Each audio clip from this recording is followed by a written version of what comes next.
Boa tarde. Estamos na Faculdade de Ciências e Letras da Unesp de Araraquara. Hoje é dia 14 de abril de 2025. Meu nome é Newton Duarte. Eu sou professor aqui desta universidade, desta faculdade, já há bastante tempo, desde 1988. Eu decidi gravar este vídeo para tratar de um tema que tem sido bastante debatido, que é o tema da inteligência artificial e das tecnologias digitais de informação e comunicação.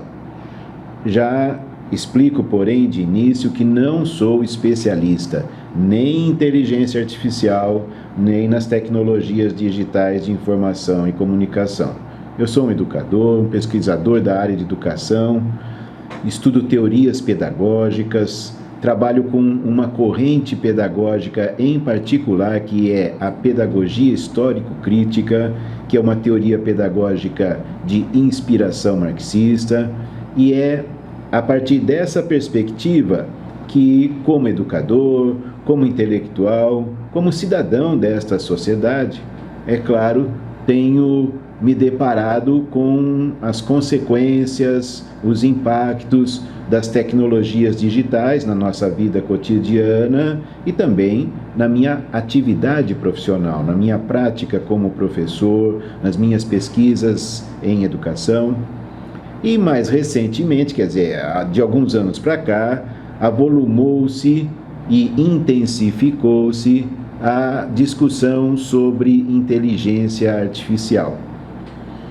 E eu gostaria de dar alguma contribuição para essa discussão, como eu disse, a partir dessa minha referência educacional, que é a pedagogia histórico-crítica, mas também incorporando os fundamentos marxistas dessa pedagogia, ou seja, pensando um pouco a questão das tecnologias e da inteligência artificial a partir da contribuição da perspectiva marxista de história, de sociedade, de desenvolvimento social, de humanização, de alienação, de desumanização.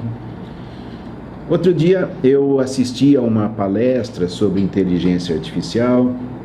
Aí no momento do debate eu fiz algumas ponderações e nessas ponderações eu fiz referência a Karl Marx. E me foi dito ali naquele debate que usar Karl Marx para analisar os dias de hoje e para analisar a inteligência artificial seria inadequado. Ficou implícito, ou não tão implícito assim, que seria uma referência anacrônica, que Karl Marx não teria muito a contribuir para pensarmos os dias de hoje. E eu discordo disso. É claro que Karl Marx é um pensador como outro qualquer, como qualquer pensador, ele se situa no seu tempo, é um pensador, né, que elaborou a sua teoria no século XIX, que toda teoria tem seus limites, toda teoria deve estar sempre sendo submetida ao escrutínio crítico, seja dos seus seguidores, como é meu caso, seja dos seus opositores. É assim que avança o conhecimento, é assim que avança a ciência.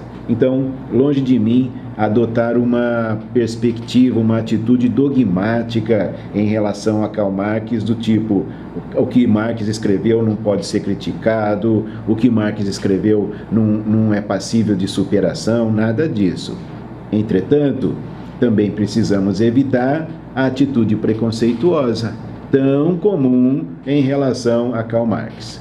A atitude que simplesmente joga toda a elaboração teórica, científica de Marx sobre a sociedade capitalista, joga no lixo, como se o capitalismo do século XXI não pudesse ser analisado em nenhum dos seus aspectos a partir das contribuições da teoria de Marx. Então, a gente precisa adotar a perspectiva de incorporação de Marx e de outros pensadores, de maneira crítica, é verdade, mas tendo a honestidade de verificar em que esses pensadores ainda se mantêm atuais para a análise da sociedade que nós vivemos. Porque, aliás, é um aspecto da ideologia dominante na contemporaneidade, a ideia de que nós não podemos usar referências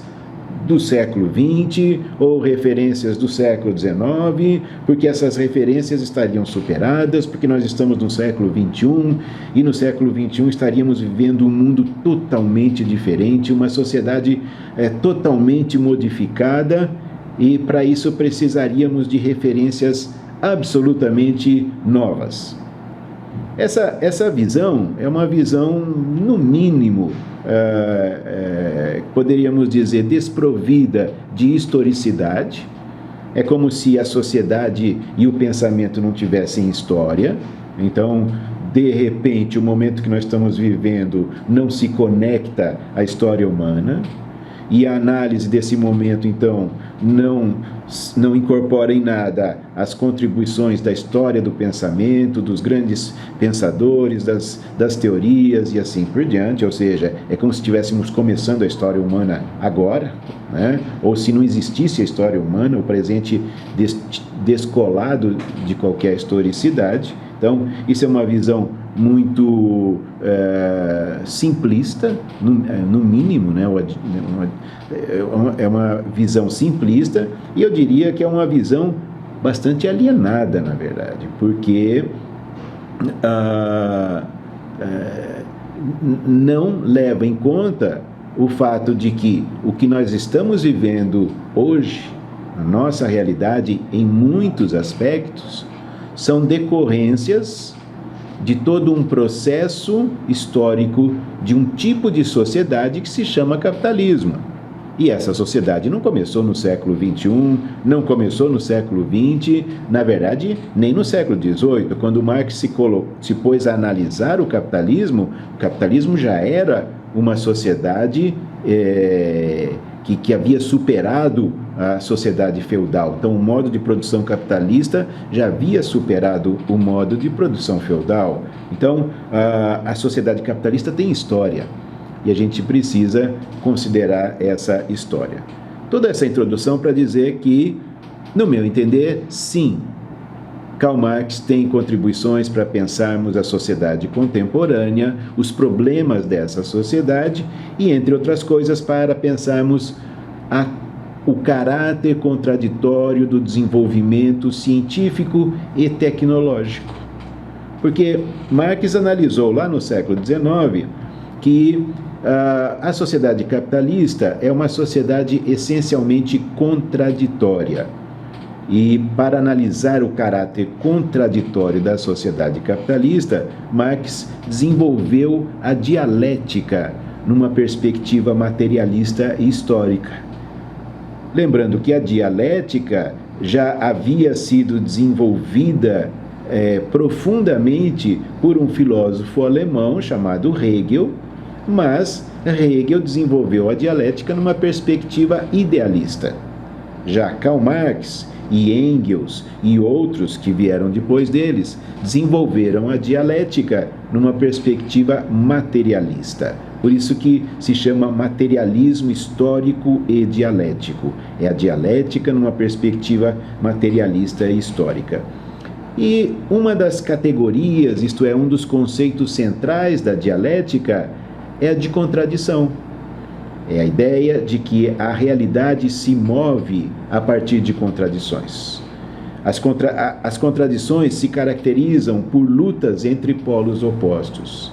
E essas lutas entre polos opostos produzem movimento da realidade. Isso não quer dizer, porém, pelo menos não na perspectiva marxista, não na perspectiva de Karl Marx, de Engels e de outros pensadores marxistas, não quer dizer que o fato da realidade ser movida por contradições, que essas contradições sempre se resolvam por si mesmas. Muitas vezes, para que as contradições sejam superadas, é necessária a ação transformadora intencional por parte dos seres humanos. a transformação intencional, a transformação deliberada e, por vezes, a transformação revolucionária, no sentido de mudanças profundas nas estruturas econômicas, políticas da sociedade em que se vive. Então, as contradições, elas movem a realidade, mas as contradições no que se refere à sociedade, à vida humana, elas são decorrentes da atividade humana. É a atividade humana que produz essas contradições. São as relações humanas que produzem as contradições. Portanto, a sua superação exige ação humana, exige a ação de transformação. E é claro que quanto mais amplas forem as estruturas a serem transformadas, mais se faz necessário que essa ação transformadora se dê como ação coletiva. Porque nós, como indivíduos, podemos sim realizar transformações. Mas as transformações que nós individualmente podemos realizar são bastante limitadas. Para transformarmos as estruturas sociais de forma mais ampla, são necessárias ações coletivas, das quais, sem dúvida, fazem parte as escolhas e as atitudes individuais. Bom, então, Marx analisou a sociedade capitalista dialeticamente. Analisando-a dialeticamente, mostrou que ela é uma realidade social eivada de contradições.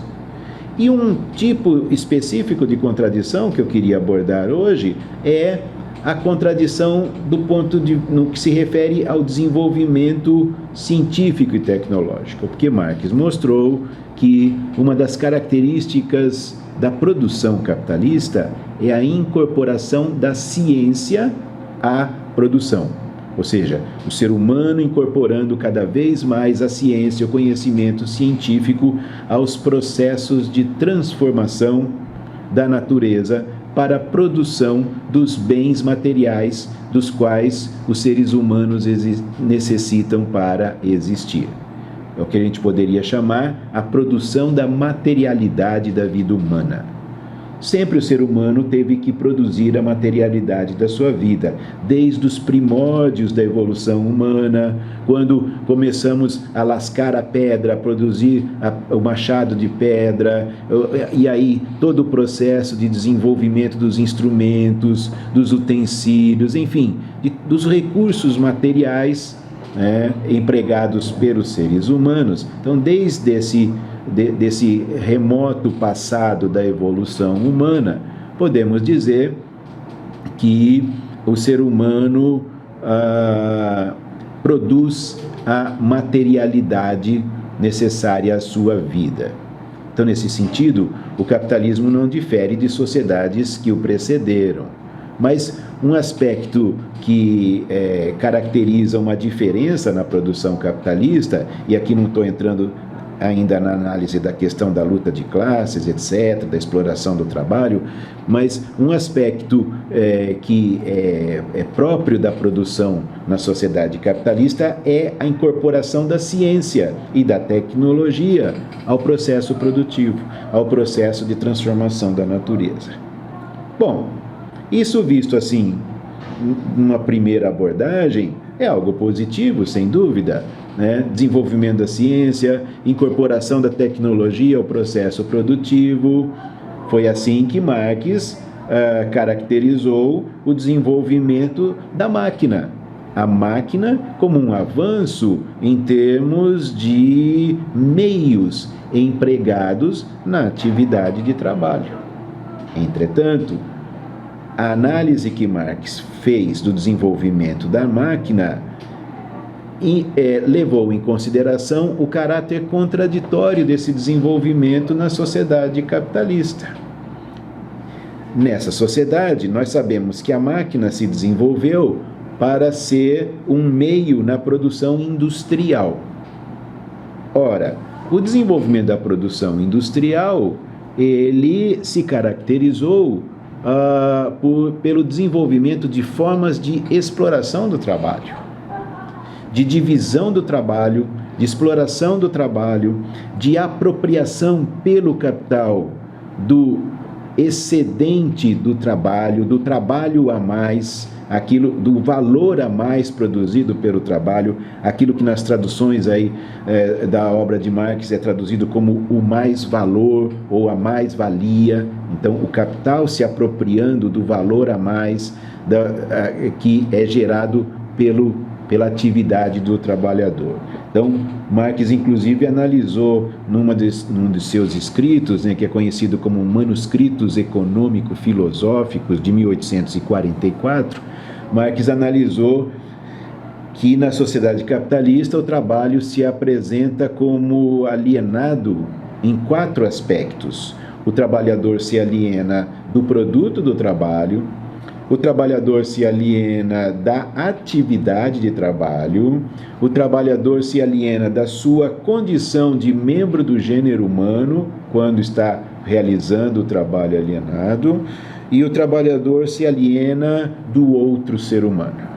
Não terei condições aqui, não haveria tempo, nem é o tema deste vídeo, analisar esses aspectos, esses 4 aspectos da alienação do trabalho, a partir do que escreveu Karl Marx nos Manuscritos Econômico-Filosóficos. Apenas menciono isso para exemplificar que Marx analisa o trabalho na sociedade capitalista, submetendo-se ao domínio do capital, os trabalhos sendo subjugados pelo capital, gerando a alienação do trabalhador, gerando a exploração, gerando, enfim, uma série de consequências extremamente desumanizantes para o trabalhador.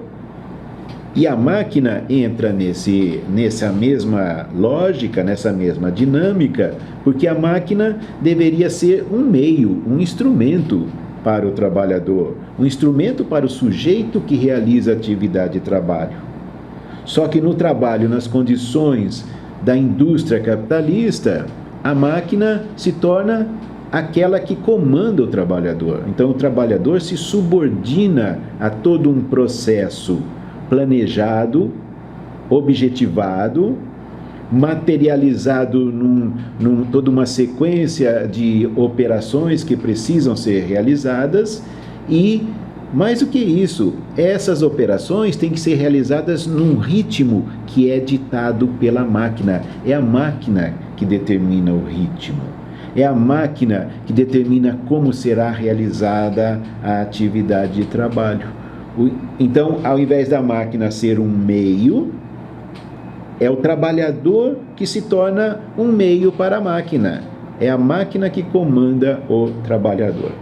Se nós avançarmos ainda mais nessa análise, em termos de desenvolvimento histórico da sociedade capitalista, veremos que essas contradições vão se aprofundar, por exemplo, com o processo de automação da produção. O processo de automação da produção, ele deveria significar o quê? Libertação. Libertação do ser humano no sentido de não precisar mais realizar certas atividades penosas, exaustivas, repetitivas. Então, deixar para os autômatos, para as máquinas, a realização dessas atividades, libertando os seres humanos para poderem desenvolver outras atividades que nos enriqueçam, que nos humanizem, que nos permitam darmos uma contribuição que faça sentido, uma contribuição para a sociedade, para a humanidade, uma contribuição que faça sentido para cada um de nós como pessoa e que faça sentido para aqueles que se relacionam conosco em nossas atividades. Então, olhando dessa maneira, a automação significa libertação. Entretanto, na sociedade capitalista, o que significa automação? Ela significa desemprego. Cada vez menos pessoas são empregadas para as atividades produtivas. E o desemprego nesta sociedade significa tempo livre para a pessoa se desenvolver, para a pessoa crescer? Claro que não. Por isso que se chama desemprego. né? Então, o desemprego significa que a pessoa estará desprovida dos recursos financeiros sem os quais nessa sociedade a gente não tem como morar, se vestir, se alimentar e nem mesmo acesso a tratamentos de saúde, processos educativos, à medida que a própria educação vai sendo submetida cada vez mais à privatização. Então, o que nós temos nessa sociedade? Nós temos que a pessoa desempregada é uma pessoa destituída daquilo que é um mínimo para a existência.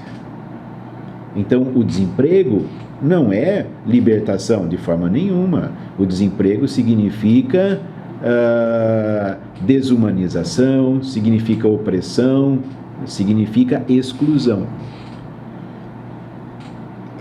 Essa análise que Marx faz lá no século, lógico que no século XIX não se trata propriamente de automação, como depois se desenvolveu, principalmente no final do século XX, mas, em certo sentido, mesmo as máquinas primitivas, para nós hoje, né, as máquinas que nos pareçam primitivas lá do século XIX, já automatizavam partes do processo de trabalho. Então, essa automatização, em certo sentido, significaria também libertação do ser humano, pelo menos daquelas operações, pelo menos daquela parte do processo produtivo. Mas não foi isso que elas significaram para o trabalhador. Não quer isso, porém, dizer que Marx tivesse uma visão negativa do desenvolvimento científico e tecnológico. Aí que entra a questão da dialética. Ele via com clareza que o desenvolvimento científico-tecnológico é necessário à humanidade, mas também via com clareza que nas condições da sociedade capitalista, esse desenvolvimento não traz só humanização, ele traz o seu oposto, ele traz desumanização, traz exploração, traz alienação. É aí que eu penso que nós precisamos pensar nos dias de hoje sobre a inteligência artificial de uma maneira realmente crítica. Porque tornou-se um certo senso comum, pelo menos na nossa realidade brasileira, né? A ideia de que a gente deve evitar, em relação à inteligência artificial, dois extremos. Um extremo seria aquela visão extremamente entusiasmada, eufórica, como a inteligência artificial significando um grande avanço, tudo de bom, tudo de positivo, e vamos abraçar isso, incorporar isso às nossas vidas e dar um salto evolutivo em termos da humanidade, né? Então, é uma visão bastante eufórica em relação ao desenvolvimento tecnológico, achando até que esse desenvolvimento tecnológico, então, vai colocar a humanidade numa nova era, vai dar um salto evolutivo.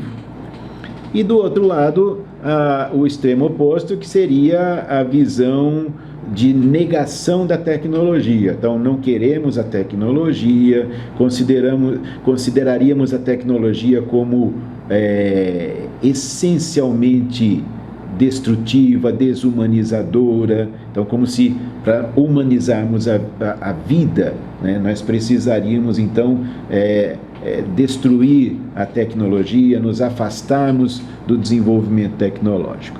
Então, evitar os dois extremos. Mas tornou-se um pouco um certo senso comum assim: precisamos evitar os dois extremos e adotar uma atitude de incorporação crítica da tecnologia às nossas atividades. Até aí nenhuma discordância, só que não se diz o que seria essa incorporação crítica, né? A própria ideia do que é uma atitude crítica acaba não sendo devidamente explicitada, devidamente desenvolvida, elaborada.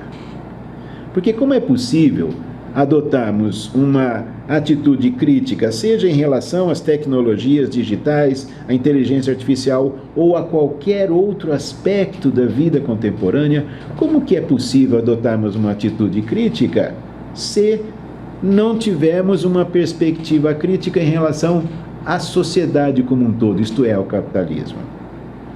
Eu pergunto, será que é possível mesmo a gente adotar uma atitude crítica em relação à tecnologia ou qualquer outro aspecto da vida contemporânea sem tocarmos na questão do capitalismo? Deixando a questão do capitalismo lá como uma espécie de tema que não deve ser discutido, né? Ou pensando que a sociedade capitalista é intransponível, insuperável, que é o lema, na verdade, o lema neoliberal, né? O lema neoliberal, que já na década de 80 era alardeado pelos líderes políticos e intelectuais do neoliberalismo no mundo, que é a ideia: não há alternativa.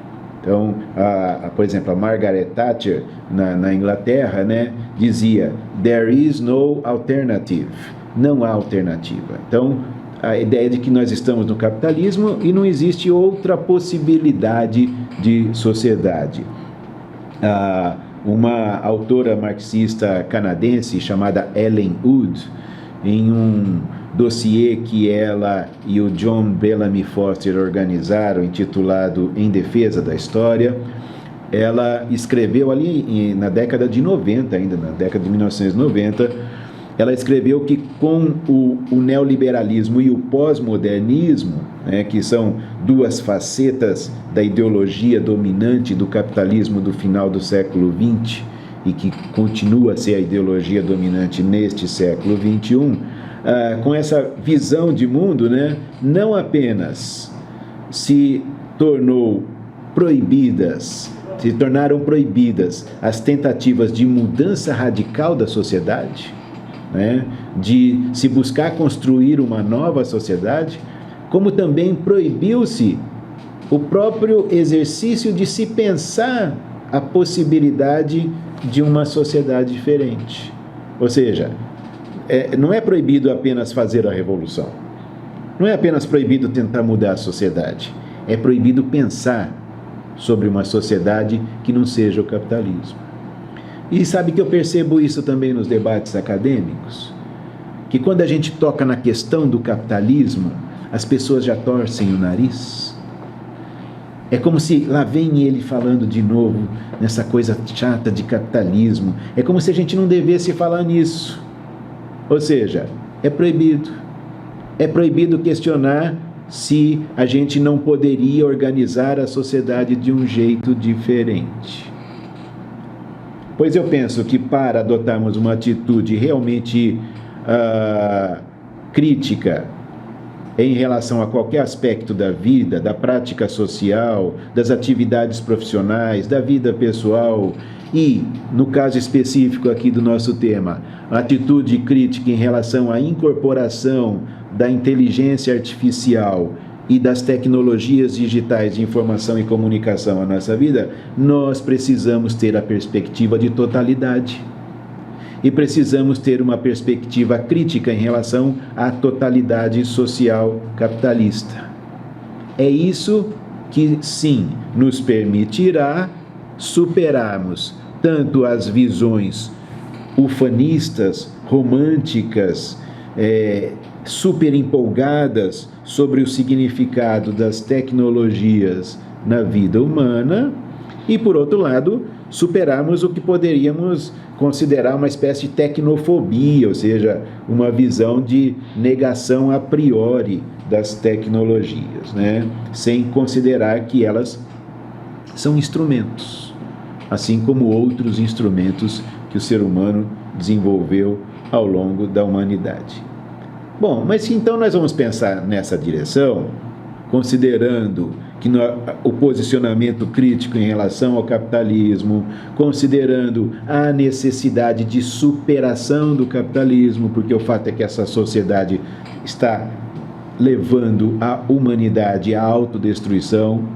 Chegamos a um ponto em que o capitalismo não é capaz de resolver os grandes problemas por ele mesmo criados, os grandes problemas que se apresentam para a humanidade, eu diria, já são problemas para toda a vida neste planeta, dada a possibilidade da humanidade destruir as condições de vida neste planeta. Então, o capitalismo se mostra incapaz de lidar com os grandes problemas que ele criou e com os grandes problemas que estão postos para a própria humanidade.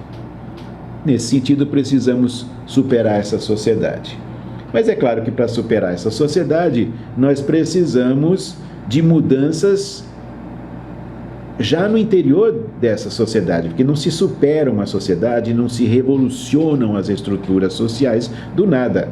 É um processo, são lutas, é o enfrentamento de contradições.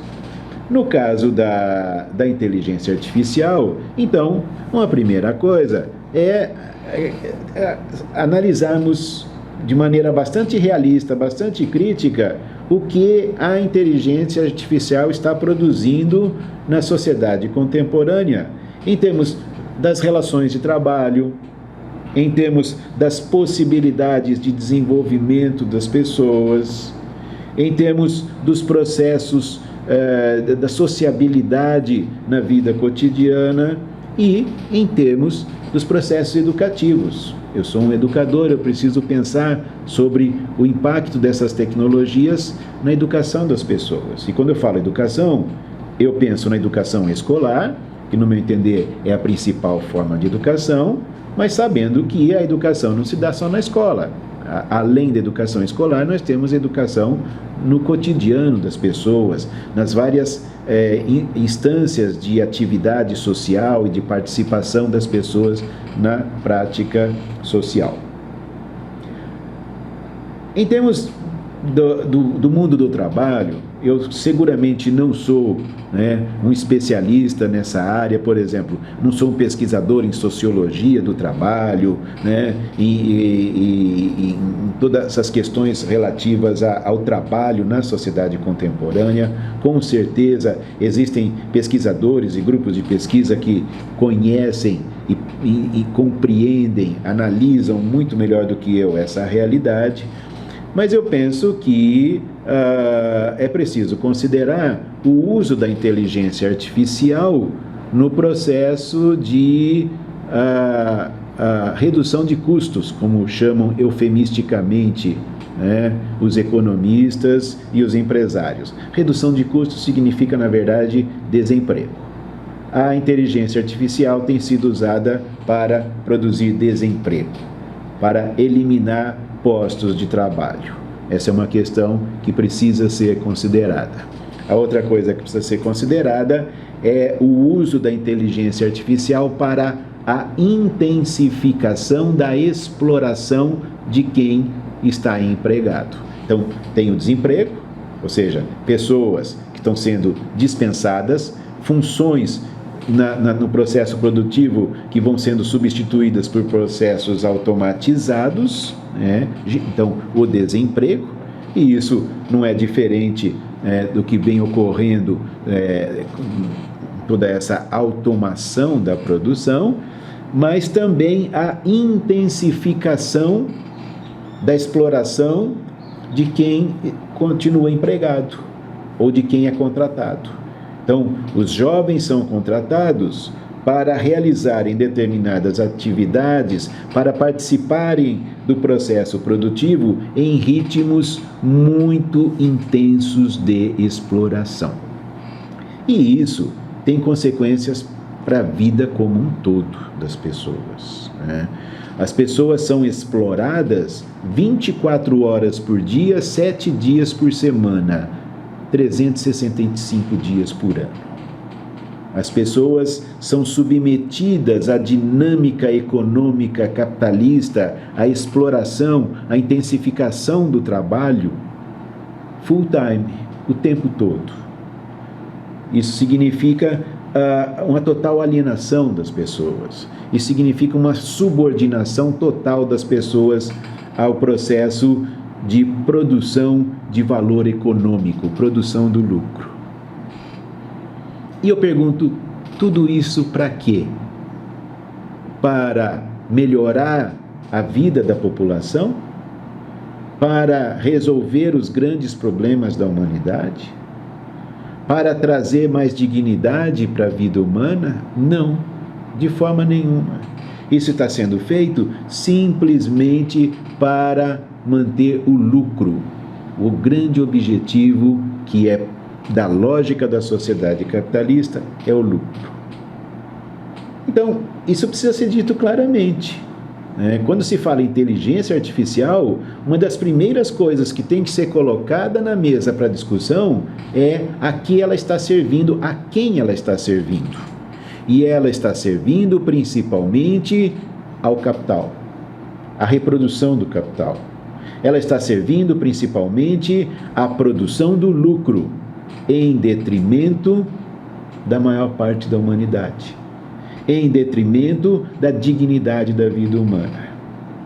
E nesse ponto, não é diferente do que vem acontecendo com o desenvolvimento científico e tecnológico ao longo de toda a sociedade capitalista. Isso não quer dizer, e eu seria, então, incoerente com a minha fundamentação marxista, se eu visse a inteligência artificial de maneira puramente negativa. Se eu visse as tecnologias digitais de informação e comunicação de maneira puramente negativa. Elas trazem contribuições, sim, ou pelo menos trazem potencialmente contribuições ao desenvolvimento da humanidade. Mas para que essas contribuições humanizadoras possam se efetivar de maneira mais plena, é preciso que essa tecnologia seja de fato colocada a serviço da humanidade, porque por enquanto ela não está a serviço da humanidade, ela está a serviço do capital. Falei então, como eu disse, não sou especialista, por isso que falei muito brevemente, deixo a quem pesquise mais o aprofundamento desse tema, ou seja, o impacto da inteligência artificial no mundo do trabalho. Vou falar brevemente agora sobre o impacto das tecnologias digitais de informação e comunicação e também, portanto, da inteligência artificial na vida cotidiana das pessoas, na sociabilidade das pessoas. E aí não sou eu que estou falando só a partir do que eu observo, do que eu penso, do que eu analiso, embora eu tenha, assim, pensado muito sobre isso, tenha analisado muito essas questões a partir das minhas referências teóricas. Mas há muitas pesquisas no mundo todo. Não vou dizer muitas, acho que eu exagerei. Há um número significativo de pesquisas no mundo todo. Eu disse que eu exagerei quando falei muitas, porque não há, na verdade, incentivo para pesquisas que analisem criticamente o impacto das tecnologias digitais na vida das pessoas, né? Mas existe sim já um número significativo de pesquisas que mostram que as relações entre as pessoas, o desenvolvimento das pessoas na sua vida cotidiana, desde a infância, passando pela adolescência até a vida adulta, o conteúdo das relações entre os seres humanos não tem se enriquecido pela difusão das tecnologias digitais de informação e comunicação, né? Eu não vou me estender muito nisso, isso daí por si só é um tema que poderíamos passar horas falando, mas vou mencionar especificamente uma questão que é a questão do conhecimento. Tem outras questões, por exemplo, da questão da dimensão emocional da vida humana, do caráter das relações entre as pessoas, mas eu vou deixar isso de lado, não vou abordar isso hoje, vou me referir especificamente à questão do conhecimento, fazendo a seguinte pergunta: o desenvolvimento das tecnologias digitais de informação e comunicação e agora junto com elas da inteligência artificial tem promovido o conhecimento? A difusão do conhecimento entre as pessoas? Em outras palavras, o nível de domínio do conhecimento tem aumentado? Eu já afirmava isso no ano de 2001, quando eu fiz uma fala numa reunião da ANPED, Associação Nacional de Pós-Graduação e Pesquisa em Educação, em 2001. Eu fiz uma fala que depois foi, naquele mesmo ano, publicada como um artigo, com o título As Pedagogias do Aprender a Aprender e Algumas Ilusões da assim chamada Sociedade do Conhecimento. Ou seja, 24 anos atrás, né? Nós estamos em 2025. Há 24 anos atrás eu afirmava, não existe essa tal sociedade do conhecimento. As tecnologias digitais não estão democratizando o acesso ao conhecimento. Passaram-se já 24 anos. Estamos já no ponto de já transcorrido um quarto de século. Já transcorreu-se um quarto de século. Estamos no ano de 2025. Podemos, de fato, dizer que a difusão e o desenvolvimento das tecnologias digitais, como, por exemplo, o smartphone, o celular, né? Isso propiciou uma democratização do conhecimento? As pessoas estão dominando mais o conhecimento está mais presente na vida das pessoas? Minha resposta é taxativamente não. Assim como não era em 2001, continua a não ser em 2025, ou seja, a existência em si mesma, por si mesma, das tecnologias digitais de informação e comunicação não democratizou o acesso ao conhecimento. O que acontece é que essas tecnologias, sim, nós sabemos disso, bombardeiam diariamente a todos nós com informações. Nós somos bombardeados com imagens, com informações de todo tipo, muitas falsas, né, as tais fake news. Então, informações, algumas que são verdadeiras, muitas que são falsas, mas mesmo no caso das informações verdadeiras, é preciso ter clareza que acúmulo de informações não caracteriza avanço no conhecimento, porque o conhecimento não é apenas uma lista, um rol de informações. Conhecimento não é só acúmulo de informações. Conhecimento é visão sistematizada da realidade. Visão da realidade que se organiza em sistemas teóricos, sistemas conceituais. Conhecimento são formas de explicar o mundo, de explicar a natureza, de explicar a sociedade, de explicar a vida humana. Conhecimento exige desenvolvimento do pensamento abstrato. Conhecimento exige desenvolvimento de teorias. Sem isso, a gente não consegue pensar a realidade para além das aparências, do empirismo do cotidiano, do pragmatismo, daquela busca de resolução imediata dos problemas da prática. Sim, é verdade, resolver os problemas da prática imediata no cotidiano é necessário. Longe de mim achar que, então, nós agora vamos só pensar nas teorias e não vamos lidar com as questões que se colocam no nosso dia a dia. Essas questões têm que ser resolvidas. Ocorre que a prática social não se limita a esse cotidiano. A prática social é algo mais amplo. É algo que se organiza em estruturas, em instituições, em sistemas socio-institucionais, políticos, econômicos, culturais. E compreender esses sistemas e intervir neles para transformá-los exige o domínio de teorias. E o fato é que a tecnologia digital de informação e comunicação, por si só, não leva a isso. Então, eu pergunto, essa tecnologia está fazendo com que as pessoas, no seu cotidiano, pensem sobre a vida, sobre si mesmas, sobre as relações humanas, com maior embasamento de conhecimento? Não. Na verdade, o que nós temos visto é o contrário. O que nós temos visto é o avanço do obscurantismo. E o obscurantismo é a luta contra o conhecimento. O obscurantismo luta para que não haja produção do conhecimento, não haja avanço do conhecimento, e o obscurantismo luta para que não haja difusão do conhecimento já existente. E já que eu falei de difusão do conhecimento existente, eu passo para o aspecto da educação e a questão da inteligência artificial e das tecnologias digitais de informação e comunicação na educação.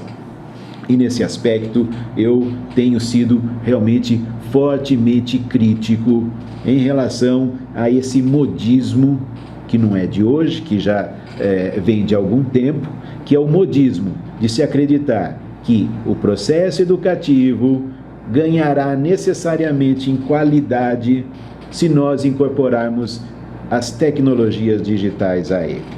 Então acredita-se, segundo esse modismo, esse senso comum em educação, e quando eu falo isso, eu estou me referindo desde a educação de crianças pequenas até o ensino superior, a universidade, a pós-graduação. Acredita-se que a simples presença, o uso de tecnologias digitais de informação e comunicação e da inteligência artificial já por si só seria um ganho em termos de qualidade do processo educativo. Argumenta-se, inclusive, que quem não faça isso estará trabalhando com uma concepção de educação que é do século XX ou até mesmo do século XIX e que não teria avançado, não teria acompanhado os tempos, não teria se modernizado e não estaria sabendo trabalhar com as novas gerações, com as crianças, com os jovens. Inclusive, essa visão, esse modismo, ali pelo final do século XX, já começou a se difundir bastante com a ideia de que as novas gerações teriam características cognitivas diferenciadas pelo fato de já nascerem num ambiente cercado pela tecnologia digital de informação e comunicação. Então, a internet, o computador, aí veio o smartphone, essa coisa toda. E chamaram a essas novas gerações de nativos digitais. Então, os nativos digitais seriam pessoas que já nasceram no ambiente digital e que, portanto, raciocinariam de uma maneira nova.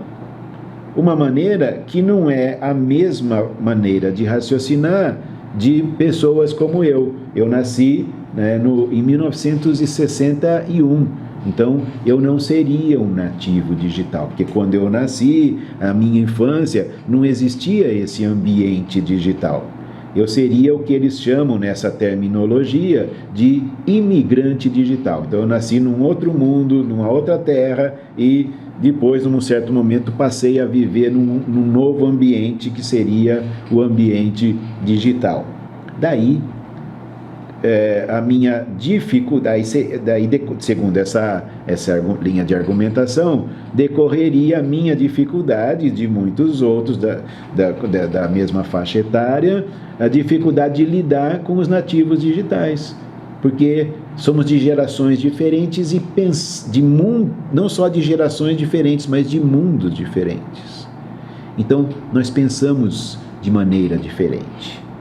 E aí, então, quem não procurar se atualizar, quem não procurar aprender a pensar como os jovens de maneira digital, não seria capaz de dialogar e muito menos conseguiria ser um bom educador. Junto com essa ideia, vem a ideia de que o nativo digital, ele tem um funcionamento cognitivo do tipo assim, ele está olhando no celular, ele está ouvindo alguém que está falando alguma coisa, ou ele está ouvindo música, ele está olhando no celular, ele está respondendo mensagens, ele está lendo um texto, ele está elaborando um trabalho para a escola, ele faz várias coisas ao mesmo tempo. Ou ele está assistindo a uma aula, né, ou uma palestra, e ele está olhando no celular, e ele está respondendo mensagens, e está navegando por páginas da internet, e ele consegue articular tudo isso no seu cérebro, né? Ele consegue dar conta de tudo isso ao mesmo tempo. Chamam isso de multitarefa, o sujeito multitarefa, né? Bom, há estudos que mostram que, na verdade, isso não existe, né? Que mostram que não existe esse cérebro multitarefa, não existe essa simultaneidade de atividades que o sujeito realiza. O que a gente consegue fazer, o que as pessoas conseguem fazer, à medida das necessidades da sua vida, das situações e de um certo treino, o que as pessoas se tornam capazes, por vezes, de fazer é alternarem. Então, a pessoa está fazendo várias coisas, aí ela alterna de uma coisa para outra com uma certa rapidez. E aí parece que ela está fazendo várias coisas ao mesmo tempo, mas ela não está fazendo várias coisas ao mesmo tempo. Então, por exemplo, está assistindo a palestra e olhando o celular. Na verdade, ela alterna entre as duas coisas. Entre o que está sendo falado e o que ela está vendo no celular. O que está sendo falado e o que ela está vendo no celular. Essa alternância tem o que a gente poderia chamar, né, consequências negativas do ponto de vista cognitivo. Em outras palavras, a pessoa não elabora muito bem nem aquilo que ela está ouvindo, nem aquilo que ela está fazendo no celular. Ela não desenvolve um raciocínio mais atento, mais aprofundado, né, capaz de uma elaboração mais complexa. Consegue fazer as duas coisas? Até certo ponto consegue, mas faz as duas coisas de maneira superficial.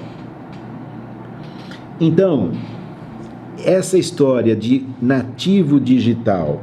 e outra coisa, dentro desse mito aí do nativo digital, né, tem a ideia de que é um sujeito que é capaz de encontrar conhecimento, ele transita, ele navega pela internet, encontra conhecimento com muita agilidade, ele lida muito bem com esse mundo de conhecimento existente na internet. Mas pesquisas já mostraram que, na verdade, não é isso. Não é isso porque, não mais das vezes, né, esse mundo da cultura digital, esse mundo das redes sociais, enfim, da internet, ele conduz as pessoas a partir de uma lógica que é a lógica de mercado. Ele conduz as pessoas para formar nas pessoas hábitos de consumo. No fundo trata-se da formação do consumidor. Claro, a formação do consumidor não é uma coisa nova, né? Ela existe desde que existe o capitalismo, né? A produção que produz o objeto, produz a necessidade do objeto, produz as formas de consumir o objeto e, portanto, produz o sujeito para consumo daquele objeto. Então, a produção produz o consumidor e produz a necessidade do consumo. Então, não é de hoje que exista essa educação, essa formação do consumidor. Acontece que as tecnologias digitais de informação e comunicação fazem isso 24 horas por dia, enquanto o sujeito está acordado, o celular está formando, está moldando o comportamento, está orientando, está estimulando necessidades, está produzindo um perfil subjetivo de sujeito e de consumidor. E aí nós temos um problema, que é o seguinte: a atividade de aquisição de conhecimento, e agora aqui vou lembrar, né, diferença entre conhecimento e informação. Então não é atividade de obtenção de informações, é atividade de aquisição de conhecimento. A atividade de aquisição de conhecimento, isto é, domínio de teorias explicativas sobre o mundo, exige o desenvolvimento do pensamento abstrato. Esse desenvolvimento do pensamento abstrato, ele não ocorre espontaneamente na vida cotidiana. Muito menos ele ocorre na relação direta com os aparatos tecnológicos como o celular. O desenvolvimento do pensamento abstrato, ele exige um tipo de atividade humana que se chama atividade de estudo. E essa atividade de estudo exige um tipo de relação com o objeto, no caso, o conhecimento. Essa relação precisa ter determinadas características de concentração, de paciência, de calma, de raciocínio prolongado. Então não é aquele raciocínio rápido, imediato. Uma atividade que não pode ser comandada pelas imagens. Ela precisa desenvolver no sujeito o trabalho com o pensamento verbal, o pensamento lógico-discursivo ou lógico-verbal, ou seja, é um pensamento mais abstrato, que também requer um domínio da língua escrita, porque é possível, sim, desenvolver o pensamento de forma puramente oral, porém até certo ponto. Para desenvolver o pensamento em níveis mais elevados e mais abstratos, é necessária a mediação da língua escrita. E o domínio da língua escrita, por sua vez, em níveis de elaboração, de sistematização e, portanto, de complexidade, que não são simples. Eles, por si só, quer dizer, esses níveis de domínio da língua escrita, exigem processos prolongados, sistemáticos de aprendizagem. Estamos falando, portanto, do ingresso que se dá na alfabetização e continuidade da vivência do sujeito no quê? No mundo da cultura escrita. A alfabetização é ingresso no mundo da cultura escrita. Mas o sujeito, a criança que é alfabetizada, ela entra nesse mundo e aí ela precisa aprender a transitar pelo mundo da cultura escrita, a trabalhar com o pensamento humano elaborado de forma escrita, nas suas modalidades mais complexas, mais ricas. Ou seja, estamos falando de textos que não são simples, textos que não são idênticos ao modo cotidiano como a gente conversa, como a gente se expressa. Nós estamos falando, portanto, de uma relação com a cultura escrita que exige tempo. Então, não é uma leitura de 5 minutos. É uma leitura que vai exigir horas. E essa leitura que exige horas, ela não é algo que se forma espontaneamente, não é algo com o qual que uma criança, só porque aprendeu a ler e escrever, ela já está, então, preparada para isso. Não, isso é um aprendizado de anos de escolarização. A educação escolar precisa trabalhar com a cultura escrita de uma forma sistemática, de uma forma que vá avançando em termos de complexidade e trabalhando com a cultura escrita nas suas várias modalidades. Então, textos científicos, textos literários, textos filosóficos, pensando já num nível bastante elevado de domínio dessa cultura. E aí vão perguntar, bom, mas isso daí não é só para quem vai desenvolver atividades acadêmicas? Isso tem alguma função para a vida das pessoas?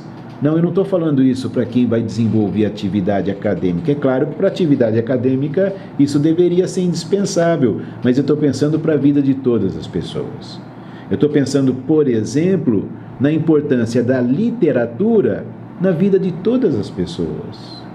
A literatura é de uma riqueza enorme em termos de toda a experiência pela qual a humanidade já passou. Mas para que a literatura esteja presente na vida das pessoas, as pessoas precisam aprender a ter essa relação rica com a obra literária. Agora, a gente não aprende a ter essa relação rica com a obra literária se a escola não nos ensinar a lidarmos com a língua escrita em níveis que ultrapassem o imediato das comunicações do cotidiano. Por exemplo, as pessoas mandam mensagens pelo WhatsApp. Ora, as mensagens pelo WhatsApp, aquela ferramenta de comunicação não é feita para mensagens longas. Ela é feita para mensagens breves, para as pessoas se comunicarem de maneira rápida. É um outro tipo de linguagem, completamente diferente do tipo de linguagem que se usa quando se está lendo uma obra literária. Seja em prosa, seja em poesia, mas a obra literária, ela trabalha com a linguagem de uma outra forma. Mesma coisa um texto científico. Você está lendo um texto que analisa uma determinada questão em relação à natureza, em relação à sociedade. Tudo isso exige das pessoas um tipo de atividade, um tipo de relação mental com o objeto, que não é o mesmo tipo de relação que a gente tem nas atividades práticas imediatas do cotidiano, e não é o mesmo tipo de relação que se tem pela mediação de aparatos tecnológicos como o celular. Esses aparatos estabelecem mediações entre as pessoas e os objetos da vida social, da natureza, etc. Mediações que têm determinadas características e que não são favoráveis, essas características dessas mediações não são favoráveis ao desenvolvimento do pensamento abstrato, da reflexão, da análise criteriosa, cuidadosa, paciente. Ao contrário, esses aparatos tecnológicos desenvolvem nas pessoas reações mais imediatas, impulsivas, dominadas pelas imagens, pelos estímulos visuais.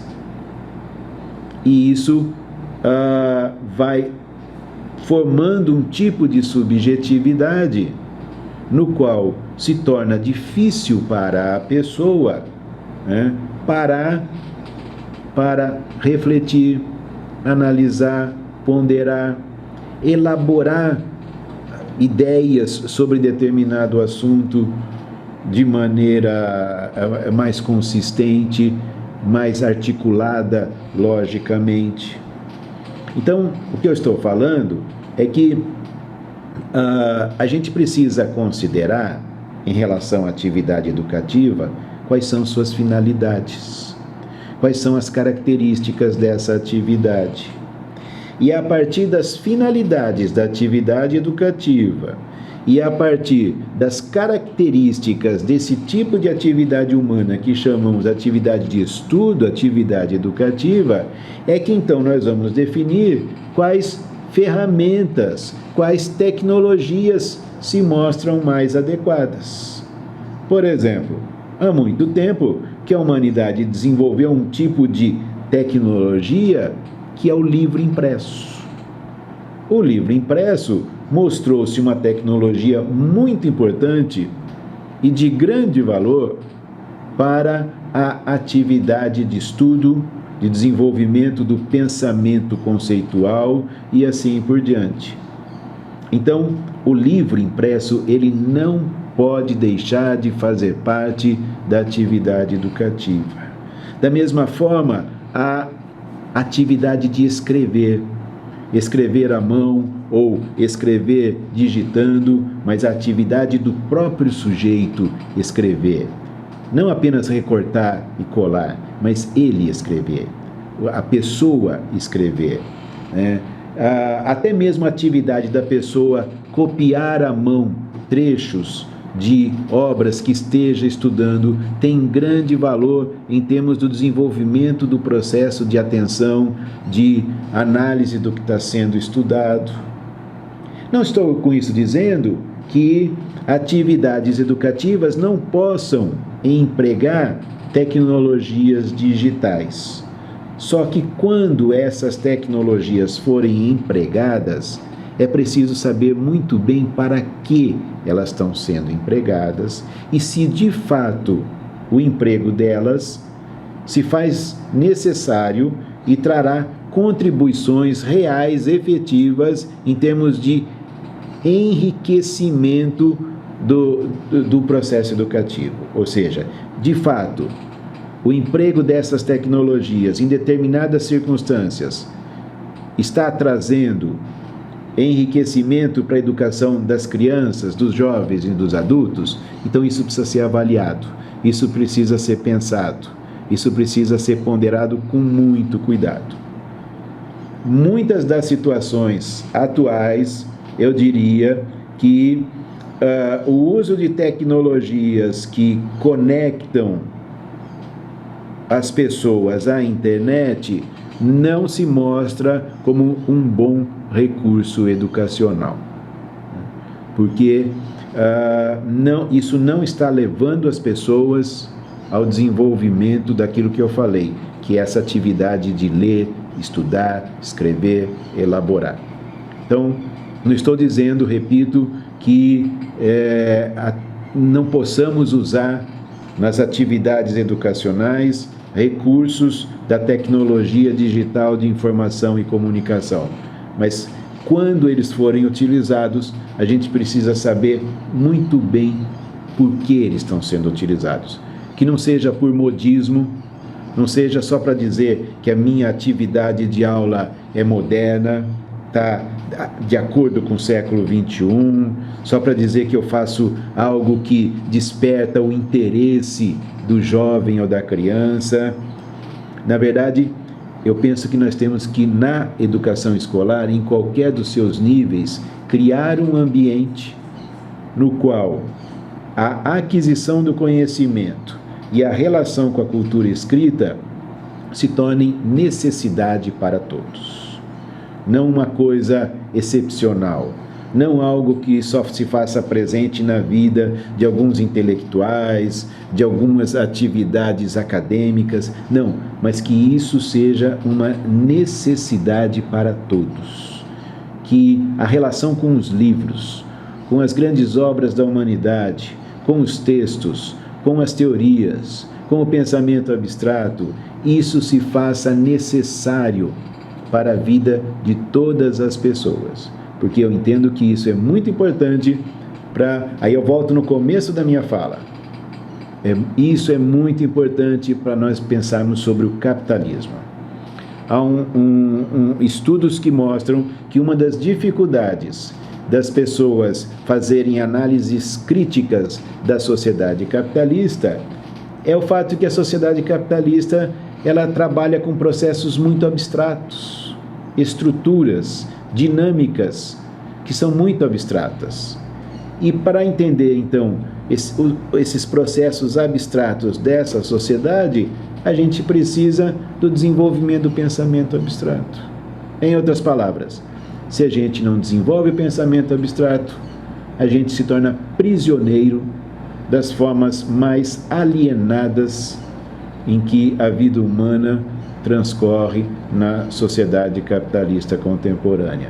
Portanto, desenvolver o pensamento abstrato é algo importantíssimo para nos posicionarmos criticamente em relação a essa sociedade.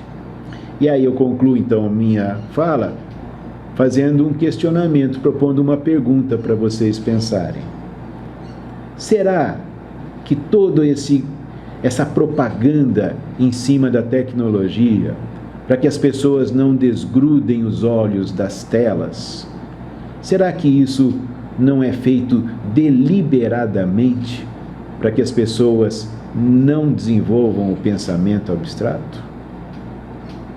Será que isso não é feito exatamente por medo de que, se as pessoas desenvolverem o pensamento abstrato, elas possam usar esse tipo de pensamento para questionarem as estruturas sociais capitalistas e para pensarem: será que o mundo poderia ser diferente?